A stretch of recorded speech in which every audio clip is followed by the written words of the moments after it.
စိမ့်နဲ့လို့ပြောပြရစီလားမိငယ်မမက်ပူတဲ့အိမ်မက်အခါတရားမကမက်စင်မရေရာနိုင်သေးတဲ့ဘဝမှာမလွန်ဆန်နိုင်ရင်တော့သင်္ခါရတရားပေါ်ပြုံးပြပါလားမိငယ်မနောင်သေးတဲ့တေးကြောင့်ငိုမနေနဲ့မိငယ်မပြန်ခင်မှသွားခဲ့ပြရစီအဖြစ်အောင်ရဲ့လမ်းဘေးတနေရာကိုသွားကြရင်ပြုံးမှမရခဲ့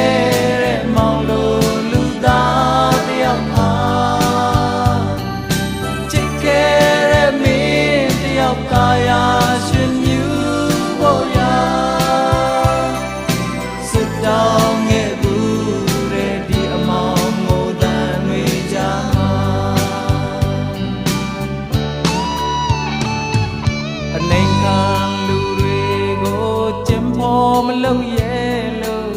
ထွက်ပြေးတာလားမိငယ်မင်းမစင်စားခဲ့တဲ့အရာတွေရဲ့အရေးဟာထောင်စင်မောင်မဲခဲ့တယ်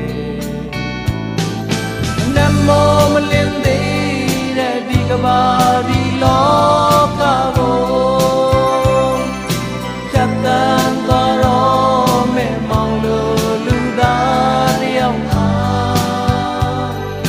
ချစ်ခဲ့တဲ့မင်းတယောက်သာယာရှင်မြူဖို့ရာစွတ်တောင်းခဲ့ဘူးတဲ့ဒီအမောင်ကိုတန်တွေကြမှာ